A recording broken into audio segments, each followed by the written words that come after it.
성경 산책입니다. 오늘은 마태복음 8장입니다. 마태복음 5장에서 7장까지는 산상설교입니다. 예수님의 말씀을 중심으로 전개되었습니다. 그리고 8장과 9장은 10가지의 예수님의 기적, 즉 치유, 축기 이런 것들로 전개되고 있습니다. 우리가 복음서를 읽어갈 때 제가 4장에서도 잠시 언급했지만 항상 예수님의 말과 말씀과 예수님의 어떤 사역을 통해서 우리는 하나님을 바라보아야 한다고 제가 말씀을 드렸습니다.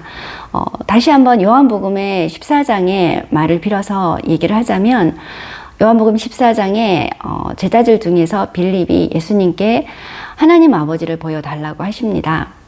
그때 예수님께서는 이렇게 말씀을 하시죠. 어찌하여 나에게 하나님 아버지를 보여달라고 하느냐? 나를 본 자, 즉 예수님을 본 자는 하나님 아버지를 보았다라고 말씀을 하시죠.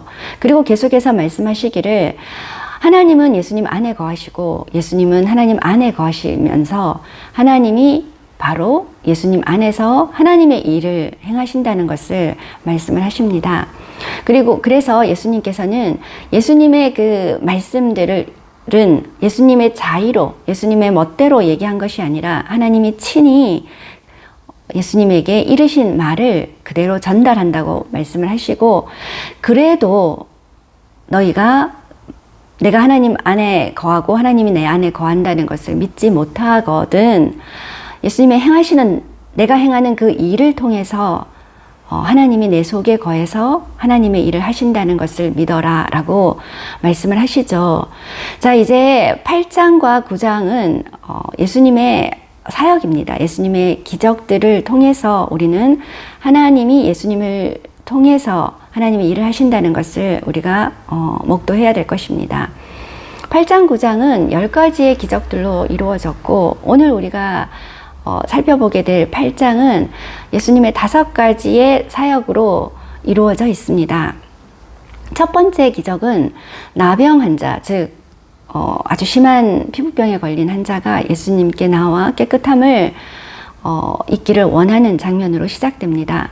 예수님은 그의 몸을 깨끗게 하시고 제사장에게 가서 그 몸을 보여라 라고 말씀을 하십니다.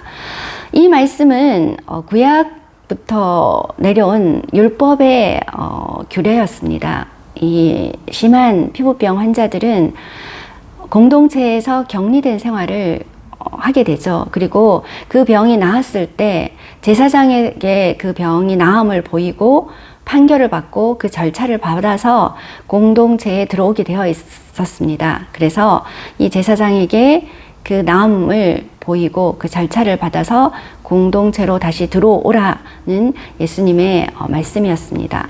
그리고 두 번째는 로마의 백부장이 자신의 하인의 중풍병을 고치려고 예수님께 나아오는 장면으로 전개가 됩니다. 예수님께서는 그 백부장의 믿음을 보시고 친히 그 백부장의 집에 가서 고치려고 하지만 이 백부장은 말씀만으로도 자신의 하인이 나을 것이라는 말을 합니다. 즉 예수님의 능력에 대한 절대적인 신뢰를 보이는 믿음을 보이게 됩니다. 예수님은 이 백부장, 즉 이방인이죠. 유대인이 아닌 이 이방인에게 이렇게 말씀하시죠. 이스라엘 중 아무에게도 이만한 믿음을 보지 못하였노라 라고 말씀을 하십니다. 그리고 또 이렇게 백부장은 예수님에 대한 절대적인 그 예수님의 능력에 대한 신뢰의 대가로 바로 그 믿음의 상은 바로 그 믿음대로 되는 것. 즉 예수님께서는 13절에 백부장에게 이렇게 말씀하시죠.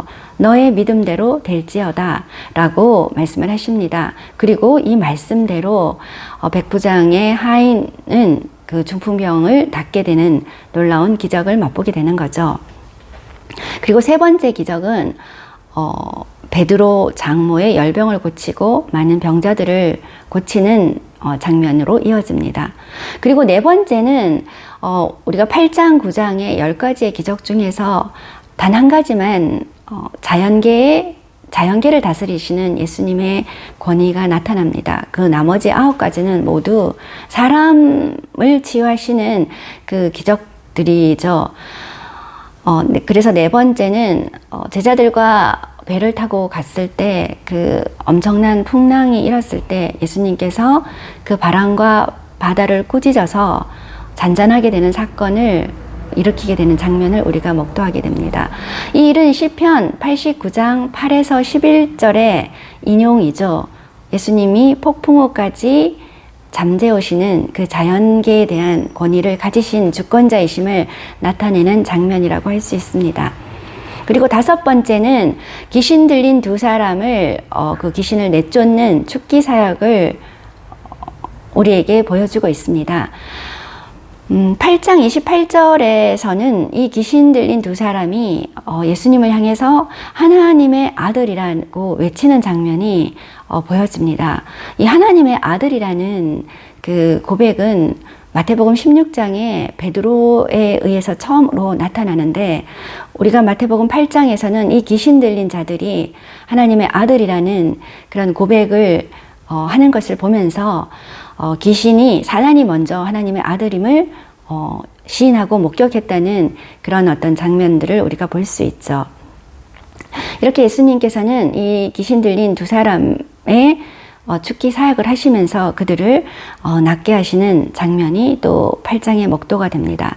이렇게 8장에서는 5가지의 예수님의 기적들로 이루어져 있습니다.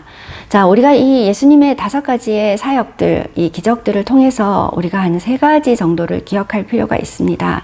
첫째는 이 사역들을 통해서 예수님의 정체는 바로 신적 정체성을 가지신 것이다 라는 거죠. 이것은, 이러한 능력은 곧 하나님에게서 나오는 것이라는 의미입니다. 첫 시작에서도 말했듯이 하나님께서 예수님 안에 거하시고 예수님이 하나님 안에 거하셔서 예수님을 통해서 하나님은 하나님의 사역을 이루어 가신다는 것입니다. 두 번째는 이 사역을 통해서 우리가 알 수 있는 것은 하나님의 마음을 알 수 있다는 것이죠. 우리가 8장에서 목도했듯이 이 사람들의 아픔과 절망과 이 고통에서 건지시는 하나님의 긍휼과 하나님의 인간에 대한 사랑을 우리가 볼 수 있다는 거죠. 출애굽기 2장 26절을 보시면 애굽에서 굉장한 고통과 신음에 잠긴 이스라엘 백성들을 볼 수 있습니다. 그들이 하나님께 그 고통을 부르짖었을 때 하나님은 바로 굉장히 빠르게 하나님의 일을 전개하시죠. 3장에 바로 모세를 부르시고 하나님의 백성, 그들의 신음과 고통에서 건지실 하나님의 사역을 빠르게 전개하신다는 것을 우리가 볼 수 있다는 거죠. 하나님은 고통과 슬픔과 절망에 있는 사람들에게 긍휼과 그 아픔에서 건지시기를 간절히 원하신다는 것을 알 수 있습니다. 그리고 세 번째는 이 고통에서 건짐을 받은 자들은 공통적으로 예수님께 나아왔다는 것입니다. 문둥병자도 예수님께 나아왔고, 백부장도 그 종의 아픔을 가지고 예수님께 나아왔습니다. 귀신 들린 자들도 마찬가지죠. 이렇게 예수님께 호소했고, 그들은 그 믿음을 가지고 예수님께 도움을 청한 사람들이었고, 기적은 바로 그러한 사람들, 믿음을 가지고 예수님을 신뢰하면서 나오는 사람들의 몫이 바로 기적을 맛봤다는 것이죠. 예수님께서 얘기하셨듯이 너의 믿음대로 될 것이다 라고 이렇게 말씀을 하고 있습니다. 저와 여러분의 삶 속에서도 하나님의 기적을 경험하시기를 바랍니다. 이 말은 기적에만 호소하라는 것이 아니라 우리의 삶 속에서 일어나는 작은 기적들을 통해서 하나님을 더 알아가고 그를 더 신뢰하는 그런 어떤 하나님에 대한 풍성한 삶의 계기가 된다는 것이죠. 분명한 것은 이 기적은 믿음으로 나아갈 때 그 대가로, 그 상으로 우리에게 주신다는 거죠.